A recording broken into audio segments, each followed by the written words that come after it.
સર્વતંત્ર એવા સ્વતંત્ર પ્રભુ આધીનતાનો સ્વીકાર કરે ને તો પ્રભુને એના પુષ્ટિ પુરુષોત્તમત્વનો આનંદ અનુભવ થાય છે. નીચે ઠાકોરજીને પકડવા કેટલા કઠિન છે. એ તો સર્વતંત્ર સ્વતંત્ર છે, છતાં યશોદાજીના દોરડે બંધાય. એટલે તો નામ આપ્યું ને મહાપ્રભુજીએ, દામોદર ભક્ત વત્સ્યો. પ્રભુ જેના ઉદરમાં દામ છે, પણ કેમ? ભક્તને વશ થઈ ભગવાન બંધાયા છે. જુઓ ને, તમે કહો ભગવાન બંધાયેલા ક્યાં જોવા મળે? અરે તમારા ઘરે તમને તમારા સ્નેહની ડોરથી અને મહાપ્રભુજીની આજ્ઞાની ડોરથી બંધાયેલા ઠાકોરજી નથી લાગતા? નહીં તો એ વૈકુંઠમાં વિલાસ કરનારો પરમાત્મા તમારા રસોડાના 2x2 ના ખાનામાં આવો બંધાયેલો બેઠો રે? અરે એને તો એક ક્ષણ રોકી રાખવો અઘરો છે. એક જગ્યાએ બેસે એને કૃષ્ણ જ ન કહેવાય, એટલા ચંચલ છે ઠાકોરજી. એની ચંચલતામાં જ એની મધુરતા છે. પણ છતાંય વહેલો જાગી ગયો હોય ને તોય તમારી રાહ જોતો રહે. અરે આ તો કાલે બહુ મોડા સુતા, ગરબામાં ગયા હતા, રાતના 3 વાગે આવ્યા, વાંધો નહીં, ભલે ને મારી મોડી મંગળા કરાવે, હું રાહ જોઈશ. એ નારાજ નથી થતો, એ પ્રતીક્ષા કરે છે. કારણ જાગી તો હું જાઉં, પણ મારી આ વૈષ્ણવ માના હાથે જાગવાનો આનંદ જ જુદો છે. કારણ કે વલ્લભે મને આની ગોદમાં પધરાયો છે, આની માથે પધરાયો છે. હું ઉભો થઈને ડબ્બા ખોલીને આરોગી તો લઉં મંગળ ભોગ, પણ આ ધરે ને જે સ્વાદ આવે ને એવો હાથે લેવામાં નથી. પ્રભુને વસ્તુનો સ્વાદ નથી હોતો, પ્રભુને હાથનો સ્વાદ હોય છે. આપણે કહીએ ને કે વસ્તુ અને સામગ્રીમાં થોડી સ્વાદ હોય, કે આ બેનના હાથમાં બહુ સ્વાદ છે, આપણે તો એમ કહીએ ને. આપણે ક્યારે એમ કે રસોડામાં આ જે વસ્તુઓ લાવે છે બહુ સારી લાવે એટલે આનો સ્વાદ બહુ સારો આવે. ક્યારે વસ્તુઓના વખાણ નથી થતા હોતા, બનાવનારના હાથના વખાણ થતા હોય છે. આ બેનનો હાથ બહુ સારો સામગ્રીમાં, એવી સુંદર સામગ્રી બને. એમ અમારા ઠાકોરજી પણ છે ને, વસ્તુઓને માણતા નથી, ધરનારના ભાવને માણે છે, તમારા હસ્તને માણે છે. તો એ સર્વતંત્ર સ્વતંત્ર પ્રભુ કેવી ડોરથી બંધાઈ. અને ભાગવત પ્રમાણ મહાત્મ્ય એનું આપે છે. સકલ ભુવન મધ્યે નિર્ધનાસ્તેપી ધન્યા અને ભક્તિ સૂત્રોપનદ્ધ. ભક્તિની ડોરથી બંધાઈને પરમાત્મા પોતાના વૈકુંઠને છોડીને ભક્તોના ઝૂંપડામાં આવીને બિરાજે છે. આવો અમારો ભાગવતનો પરમાત્મા છે. ભગવાનની પ્રશંસા, ભગવાનના ગુણગાન, ભગવાનનો પરિચય અનેક શાસ્ત્રોએ આપ્યો. અનેક શાસ્ત્રોમાં ભગવાન બિરાજે છે. પણ ભાગવતે જે રીતે ભગવાનને પરિચિત કરાવ્યા ને એવા તો કોઈ શાસ્ત્રોએ નથી કરાવ્યા. અહીંયા ભગવાનના ધર્મોથી વિરુદ્ધ ધર્મનો પરિચય ભગવાનનો મળ્યો. એ બાલક, એ અસમર્થ, એને ભક્તોમાં મોહ થાય અને પરમાત્મા રડતો દેખાય. ક્યાંય દુનિયામાં એમ સાંભળ્યું કે ભગવાનની આંખમાં આંસુ આવ્યા હોય? હા, અમારા ભાગવતમાં એવો પરમાત્મા છે. કારણ કે આજ સુધી એ તો સાંભળ્યું હતું કે ભક્તો ભગવાનને યાદ કરીને રડે. અહીંયા તો ઊંધું છે, ભગવાન ભક્તોને યાદ કરીને રડે છે. એવો ઠાકોરજી અમારો ભાગવતમાં છે. અને એટલે દુનિયાનો દેખાતો પરમાત્મા ભાગવત સાંભળો ને તો એ આપણો લાગવા માંડે, મારો લાલન લાગવા માંડે. આ જ ભાગવતની વિશેષતા છે. શ્રીમદ ભાગવત એ તો સાક્ષાત શ્રીનાથજીનું રૂપ. એ જ ભગવાનને કલકલ કલકલ નદી રૂપે વહેવાની ઈચ્છા થઈ તો એ યમુનાજી બની ગયા. એ જ ભગવાનને જ્યારે પર્વત રૂપે સ્થિર થવાની ઈચ્છા થઈ તો એ ગિરિરાજજી બની ગયા. એ જ ભગવાનને પાંખો ફેલાવીને આકાશમાં ઉડવાની ઈચ્છા થઈ એ ગરુડ બની ગયા. એ જ ભગવાનને તીર્થ બનવાની, ધામ બનવાની ઈચ્છા થઈ તો એ વ્રજધામ બની ગયા. અને એ જ ભગવાનને ગ્રંથ બનવાની ઈચ્છા થઈ તો એ ભાગવત બનીને બિરાજી ગયા. અને એટલા માટે આ ભાગવત સાક્ષાત શ્રીનાથજી છે, શ્રી કૃષ્ણ છે. એનાથી જરાય ઉતરતું જોતા નહીં એમને, નહીં તો ક્યાંક ભગવદ અપરાધ થઈ જશે. ઘણા તત્વો ભગવાનના અવતાર હોય અને ઘણા તત્વો ભગવાનના વિસ્તાર હોય. એના જ વ્યક્તિત્વનો વિસ્તાર. આપણે આ વ્રજમંડળ, ગોપીજનો, ગિરિરાજજી, યમુનાજી, આ બધા ભગવાનના અવતાર નથી, પણ ભગવાનના સ્વરૂપનો જ વિસ્તાર છે. એટલે કે જ્યારે તમે એ સ્વરૂપે પણ એમને ભજો છો ને તો મૂળ રૂપે ઠાકોરજીને જ ભજી રહ્યા છો. તમારી ભક્તિ એમના માધ્યમ થકી વધારે પ્યોર બની અને પ્રભુ તરફ જાય છે, વધારે ભાવાત્મક બની પ્રભુ એનો અંગીકાર કરે છે. એટલે આ બધા તત્વોને ભગવાનથી અલગ ન જાણતા. દાનના પદોમાં કહે યે સબ મેરો અંગ, આ બધા તો મારા જ અંગ છે. ઇનસો કહા દુરાઈ, આ નથી કે અલગ થોડી છે. ये सब मेरो अंग प्रभु के ही स्वरूप के ये सब विस्तार हैं. अवतार भले नहीं है, क्योंकि अवतार में कोई 14 कड़ा, कोई 12 कड़ा, कोई 10 कड़ा भगवान थी उतरता होय छे दरेक अवतार. पण विस्तार जे पूर्ण पुरुषोत्तम परमात्मा छे ए ज पूर्ण पुरुषोत्तम स्वरूपे आ बधा स्वरूपो बिराजता होय छे. અને એટલા માટે જેટલી ઠાકોરજીની મહત્તા છે એટલી જ મહત્તા આપણે ત્યાં ભગવદ લીલા પરિકરની પણ છે. પ્રભુનો જે આ લીલા પરિકર છે એને ઠાકોરજીથી અલગ નહીં જાણવો અને ઠાકોરજીથી ઉતરતો નહીં જાણવો. શ્રીમદ ભાગવત એ પ્રભુનું જ ગ્રંથ સ્વરૂપ છે, શાસ્ત્ર સ્વરૂપ છે, પુરાણ સ્વરૂપ છે. આપણે ત્યાં અનેક સંસ્કૃત સાહિત્યના ગ્રંથો, વેદ, વેદાંત, ઉપનિષદ, બ્રહ્મસૂત્ર, સ્મૃતિ ગ્રંથો, સૂત્ર ગ્રંથો, એમ પુરાણો આપણે ત્યાં છે. પુરા ભવમ ઇતિ પુરાણમ, પુરા નવમ ઇતિ પુરાણમ. જે સદાય નવું છે એ જ પુરાણ, જે અતિ પ્રાચીન છે એ પુરાણ. 17 પુરાણ છે અને 18મું શ્રીમદ ભાગવત એ મહાપુરાણ છે. જેમાં 5 લક્ષણ હોય એ પુરાણ. સર્ગશ્ચ પ્રતિસર્ગશ્ચ વંશો મન્વંતરાણી ચ વંશાનુચરિતમ ચેતિ પુરાણમ પંચલક્ષણમ. 5 લક્ષણ જેમાં વિરાજતા હોય ને પુરાણ કહેવાય. 17 પુરાણો આપણે ત્યાં છે અને 18મું જે વ્યાસજીએ રચ્યું એ મહાપુરાણ, જેમાં 10 લક્ષણ હોય એને મહાપુરાણ કહેવાય. અત સર્ગો વિસર્ગશ્ચ સ્થાનમ પોષણ મૂતય મન્વંતરેશાનુ કથા નિરોધો મુક્તિરાશ્રય. સર્ગ લીલાથી લઈ આશ્રય લીલા સુધી જ્યાં દશવિધ લીલાનું વર્ણન એ મહાપુરાણ. શ્રી કૃષ્ણમ પરમાનંદમ દશલીલાયુતમ સદા સર્વ ભક્ત સમુદ્ધારે વિસ્ફુરંતમ પરમ નુમ. શ્રી મહાપ્રભુજી કારિકા લખે છે. શ્રી મહાપ્રભુજીએ 7 પ્રકારથી ભાગવતજીના અર્થો સમજાવ્યા. શાસ્ત્રે, સ્કંધે, પ્રકરણે, અધ્યાયે, વાક્ય, પદેક્ષરે એકાર્થ સપ્તધા જાનન અવિરોધેન મુચ્યતે. શાસ્ત્રથી, સ્કંધે, પ્રકરણે, અધ્યાયે, વાક્ય, પદે અને અક્ષર અક્ષરના અર્થો મહાપ્રભુજી સમજાવ્યા. તત્વાર્થ દીપ નિબંધમાં ભાગવતાર્થ પ્રકરણ છે અને ભાગવત ઉપરની મહાપ્રભુજીની ટીકા સુબોધનીજી. આ બંને ગ્રંથો દ્વારા 7 પ્રકારે અર્થ મહાપ્રભુજી ભાગવતજીના કર્યા અને એનો એકાર્થ કરીને સમજાવ્યો કે આ દરેક અર્થો એક અર્થ છે. મહાપ્રભુજી ભાગવતને પ્રમાણ ગ્રંથ રૂપે સ્વીકૃત કરાવ્યો. અન્ય આચાર્યોએ 3 જ પ્રમાણ ગ્રંથો માને: વેદ, બ્રહ્મસૂત્ર અને ગીતા. પ્રમાણ એટલે ઓથેન્ટિક ગ્રંથો. ધર્મ અને અધર્મનું નક્કી કરવાનું હોય તો કયા ગ્રંથોમાં જોવું કે આ ધર્મ છે કે અધર્મ, ત્યારે 3 પ્રમાણ ગ્રંથો માનવામાં આવતા. પણ મહાપ્રભુજી સૌથી મોટું યોગદાન હિન્દુ ધર્મમાં આપ્યું. શ્રીમદ ભાગવતને પણ 4થું પ્રમાણ તરીકે સ્વીકૃત કરાવી છે. જે વાત વેદમાં છે એ જ ગીતામાં છે, એ જ બ્રહ્મસૂત્રમાં છે અને એનો જ વિસ્તાર શ્રીમદ ભાગવત છે. એમ કરી શ્રીમદ ભાગવતને પ્રમાણ ગ્રંથ રૂપે સ્વીકૃત કરાવે. મહાપ્રભુજીની આ સૌથી મોટી દેન. એટલે મહાપ્રભુજીનું એક નામ સર્વોત્તમ સ્તોત્રમાં ગુસાઈજી આપે છે: શ્રી ભાગવત ગૂઢાર્થ પ્રકાશન પરાયણાય નમઃ. ભાગવતના ગૂઢ અર્થોના પ્રકાશ કરવામાં જે પરાયણ છે એવા શ્રી મહાપ્રભુજી છે.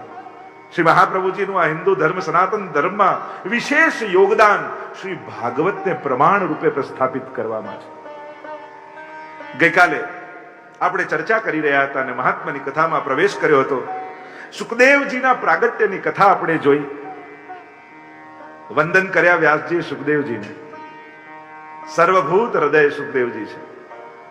એક સુખદેવજી અને બીજા સનત કુમારો. આ બંને એવો છે, એવા મહાપુરુષો છે જેમના ઉપર કાળ પ્રભાવ નથી કરતો. સતત ભગવત નામ લે છે એટલે કાળનો એના પર પ્રભાવ નથી આવતો. કાળ એના પર જ પ્રભાવ કરી શકે જે ભગવાનથી બહિર્મુખ થાય. બાકી તો કાળ પણ દાસ બનીને ઠાકોરજીની સેવામાં જોડાઈ જાય છે.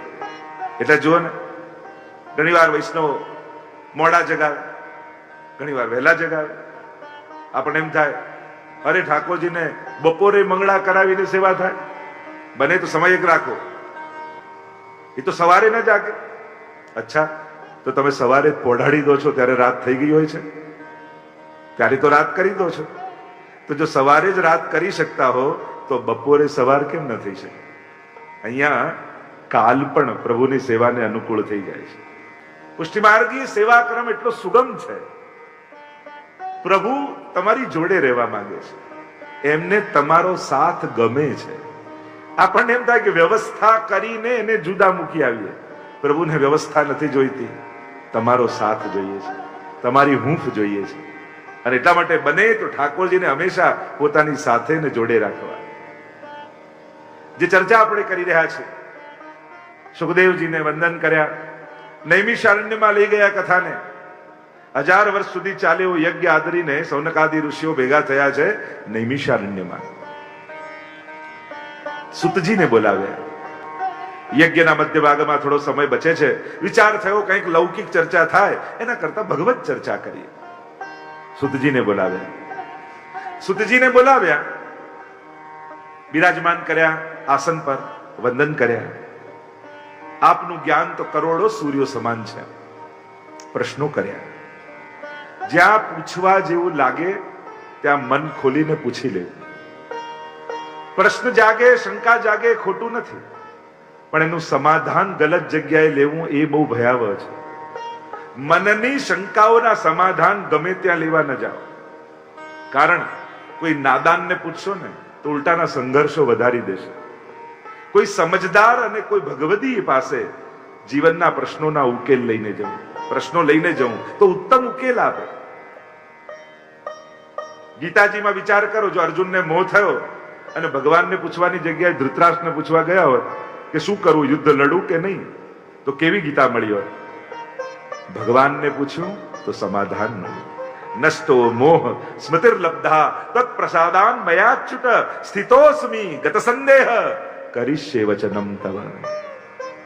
અર્જુને કહ્યું ને, નષ્ટો મોહ. ભગવાને અહંકાર વધાર્યો નહીં, અહંકારને તોડ્યો, મોહને માર્યો. નાદાન વ્યક્તિ પાસે, અણસમજુ વ્યક્તિ પાસે, અજ્ઞાની વ્યક્તિ પાસે જો જીવનના પ્રશ્નો લઈને જશો ને તો એ તમારી મૂંઝવણો વધારી દેશે, જીવનમાં સંઘર્ષો વધારી દેશે. પણ સમજદાર વ્યક્તિ પાસે જશો ને, હું તો હંમેશા એમ માનું કે આપણા જીવનમાં આવતા પ્રશ્નોના ઉકેલ આપણા મનથી કાઢવા કરતા મહાપ્રભુજીની આજ્ઞાથી કાઢવા. જો આપણે વૈષ્ણવ છીએ, મહાપ્રભુજીના સેવક છીએ, એટલે આપણે તો જીવનમાં કોઈ પણ પ્રશ્ન જાગે ને તો એનો ઉત્તર શોધવો 16 ગ્રંથમાં. મહાપ્રભુજી આનું શું સમાધાન આપે છે, અને જો એ રીતે સમાધાન કાઢશો ને તો જીવનમાં શાંતિ આવશે. હું તો મારા વ્યક્તિગત જીવનની વાત કરું તો હું તો મારા જીવનમાં જે કાંઈ પ્રશ્નો આવે એના ઉકેલ મહાપ્રભુજીની આજ્ઞાથી કાઢવાનો પ્રયાસ કરું. આમાં એક વૈષ્ણવે અને ઉકેલ અને પ્રશ્નો દુઃખના જ હોય જરૂરી નથી, સુખના પણ પ્રશ્નો હોય છે. ઘણીવાર દુઃખના ઉકેલો શોધી શકીએ છીએ, સુખના સમયે વધારે મૂંઝવાઈ જઈએ છીએ. સુખ અને દુઃખ જીવનમાં કઈ રીતે સ્વીકારવા, આ બંનેનો વિવેક છે.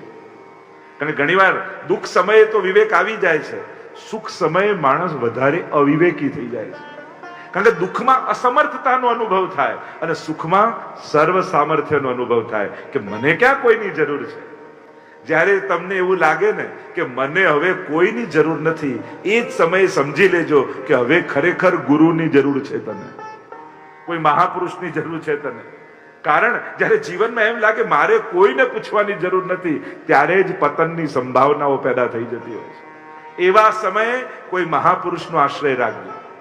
હું આ સુખ કઈ રીતે ભોગવું એ પણ જઈને પૂછો. આપણે ગુરુ પાસે જઈને તો પૂછીએ છીએ, આ દુઃખ જીવનમાં આવ્યું છે કઈ રીતે પાર થશે એ પૂછીએ છીએ, પણ જીવનમાં સુખ આવ્યું છે આને કઈ રીતે ભોગવું એ રસ્તો મને બતાવો. અને જો એ રસ્તો શીખી ગયા ને, सुख में सुमिरन सब, दुख में सुमिरन सब करे, सुख में करे न कोई और दुख में सुमिरन जो करे तो दुख, सुख में सुमिरन जो करे तो दुख काहे को होय। જો સુખના સમયે ભગવાનને પકડી રાખશો ને તો ભગવાન જીવનમાં દુઃખ આવવા જ નહીં દે. એટલે જીવનમાં જ્યારે સુખ આવે ત્યારે પણ પૂછો કે આ સુખને કઈ રીતે ભોગવું.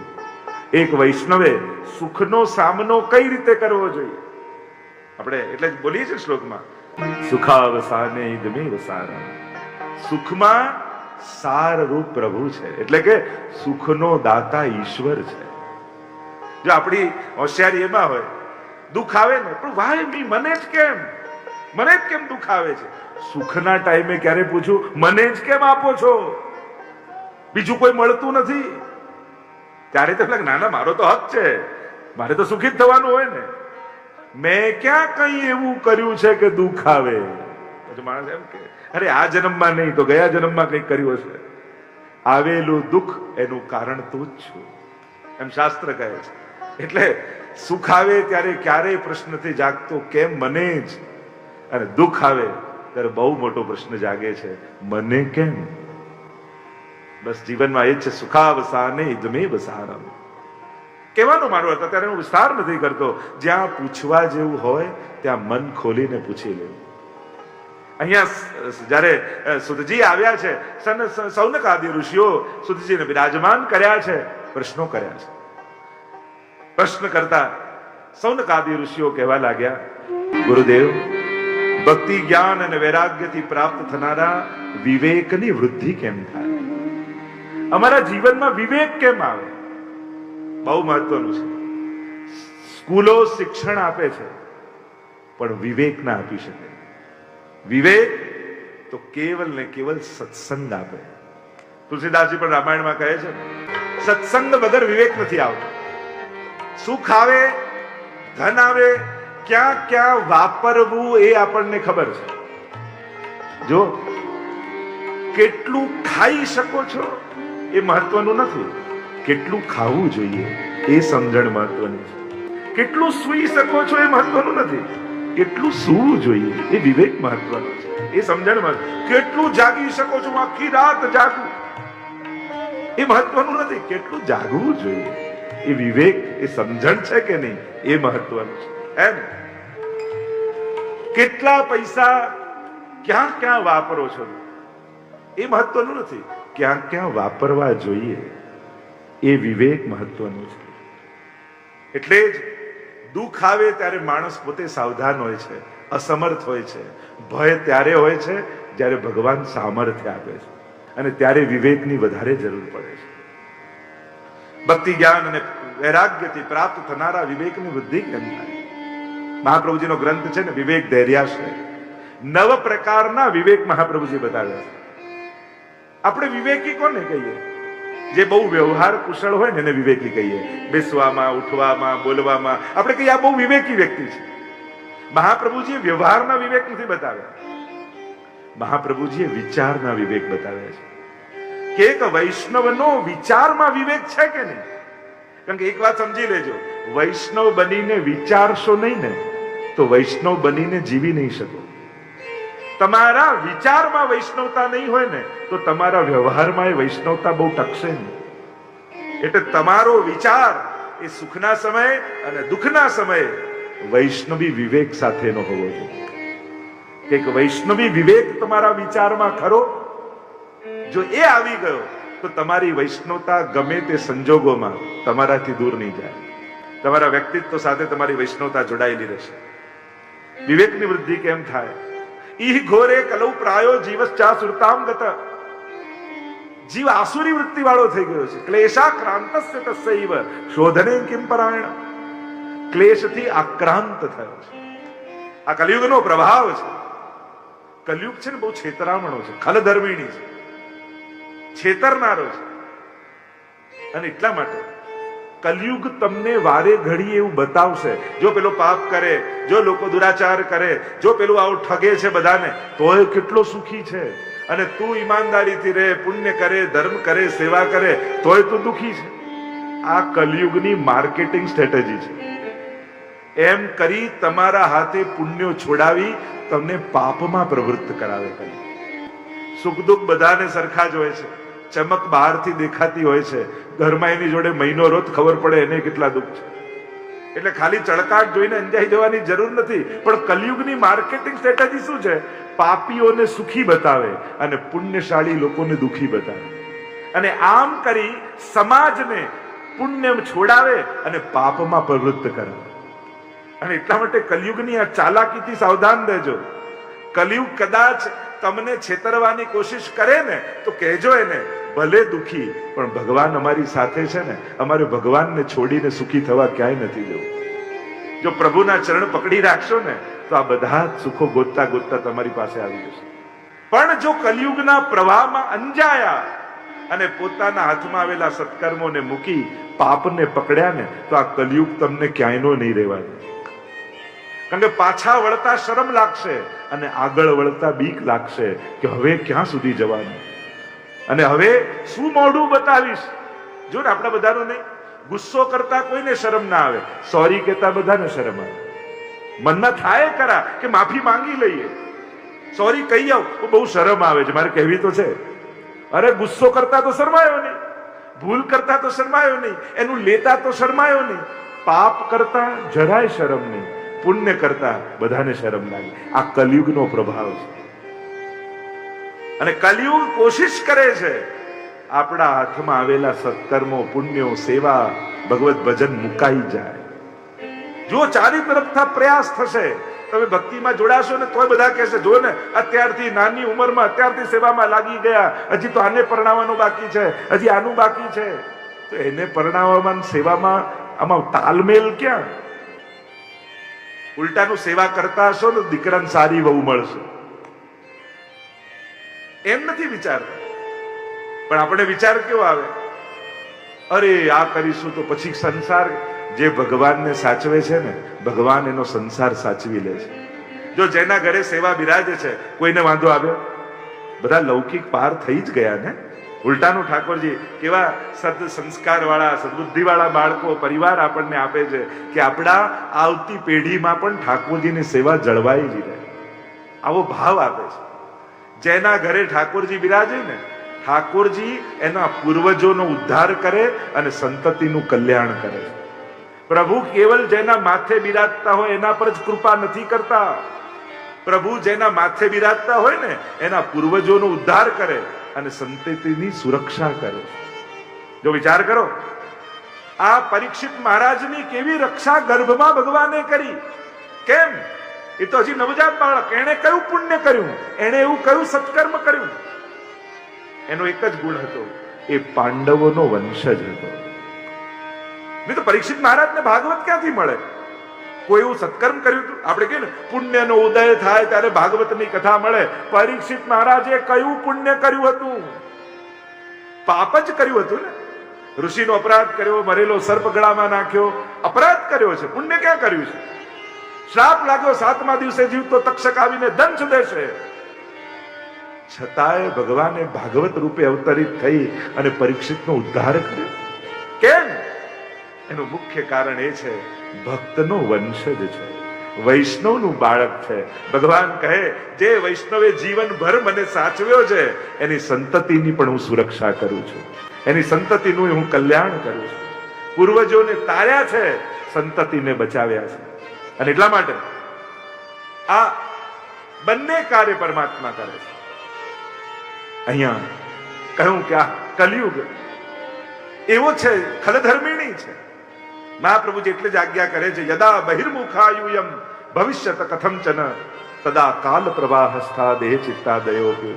જો તમે પ્રભુથી બહિર્મુખ થયા તો આ કાલના પ્રવાહમાં વહી જશો. આ કલયુગથી બચવાનો એક જ ઉપાય છે, પ્રભુની સન્મુખતા. પ્રશ્નો કર્યા છે, કોઈ પવિત્ર કરનારાઓમાં પણ પવિત્ર કરનારું એવું કોઈ સાધન અમને બતાવો, અમને એવું કોઈ સાધન બતાવો જે ભગવાન કૃષ્ણને મેળવી આપે. અને ત્યારે ઉત્તર આપતા સુતજી કહેવા લાગ્યા કે અરે તમારા અનેક પ્રશ્નો છે. અને પ્રશ્નો તો કર્યા પછી પ્રણામ કર્યા. જો ગીતાજીમાં ભગવાને વિધિ બતાવી ગુરુ પાસે જવાની, તદવિધિ પ્રણિપાતેન પરિપ્રશ્નેન સેવયા ઉપદેક્ષંતિ તે જ્ઞાનમ જ્ઞાનિન તત્વદર્શિનઃ. તદ વિધિપૂર્વક જાઓ, પરિપ્રશ્નેન સેવયા, સેવા કરી અને પછી પ્રશ્ન કરો, એને પ્રણામ કરો. પ્રણામ કરતા સૌનકાદિ ઋષિઓ બોલ્યા, ચિંતામણી પ્રસન્ન થાય તો સંસારનું સુખ મળે, કલ્પવૃક્ષ પ્રસન્ન થાય તો સ્વર્ગનું સુખ મળે, પણ ગુરુ પ્રસન્ન થાય તો યોગીઓને દુર્લભ એવું વૈકુંઠ ધામ મળી જાય. ગુરુ વંદના કરી છે. ગુરુ તત્વ એવું છે, ગુરુ એક અવસ્થા છે, ગુરુ એક સ્થાન છે, ગુરુ એક વ્યક્તિત્વ છે, ગુરુ એક વિચારધારા છે. પણ એ વિચારધારા કોઈ વ્યક્તિથી વહેતી હોય છે. એ ગુરુ ભાવ જેને આધ્યાત્મિક માર્ગમાં ચાલવું છે, એના હૃદયમાં જે ભગવત ભાવ છે, એવો જ એક ગુરુ ભાવ પણ હોવો જોઈએ. કોઈ એક એવો મહાપુરુષ, ભલે એક ગ્રંથ રૂપે હોય, કોઈ વિચારધારા રૂપે હોય, કોઈ ચિંતન રૂપે હોય, પણ એની આજ્ઞામાં મારે રહેવું છે. જેમ પ્રભુની સેવાની મહત્તા છે, એટલી જ મહત્તા આપણે ત્યાં ગુરુની આજ્ઞાની પણ છે. ગુરુની આજ્ઞાની મહત્તા છે. શ્રી મહાપ્રભુજીની આજ્ઞાઓને જીવનમાં માર્ગદર્શન માની અને એક એક ડગલું ભક્ત ભરે છે. આપણે ત્યાં તો આજ્ઞાની કેટલી મહિમા, દરેક વસ્તુમાં આજ્ઞા, દરેક વસ્તુમાં આજ્ઞા. આજ્ઞા એ આપણું બંધન નથી, આજ્ઞા એ આપણા ભાવની સુરક્ષા છે. જો આ મનના ભરોસે સેવા નથી થતી, આજ્ઞાના વિશ્વાસે સેવા થાય છે. મન તો એવું છે, આજે 56 ભોગ ધરું, અઠવાડિયું રજા પાડું. આ મનનો કોઈ ભરોસો થોડી છે. મનને તો આજે ભાવ થાય ને કેટલાય ઉમળકા થાય, અને પાછું મનનો મન ઉઠી જાય તો પછી 10 દિવસ એમને ભલે ને પડેલા રહે, પણ એમ થાય વલ્લભની આજ્ઞા છે, રોજ કરવાનું. ભલે મન હોય કે ન હોય, ગુરુની આજ્ઞા છે એટલે મારે ઠાકોરજીને જગાડવાના છે, એટલે પ્રભુને ભોગ ધરવાના છે, એટલે પ્રભુને પડાવવાના છે. કારણ મનના ભરોસે પ્રભુને ન છોડતા આજ્ઞાના વિશ્વાસે રાખજો, કારણ કે ગુરુની આજ્ઞા છે તો મારો ઠાકોરજી મારી રાહ જોતો હશે. આવો ભાવ આજ્ઞામાં છે. અને એટલા માટે પ્રભુની સેવાની મહત્તા છે, એટલી જ ગુરુની આજ્ઞાની મહત્તા છે. અહીંયા સૌનકાદિ ઋષિઓ કહે છે, અરે ગુરુદેવ, આપની કૃપા થાય તો યોગીઓને દુર્લભ એવું વૈકુંઠ ધામ મળી જાય છે.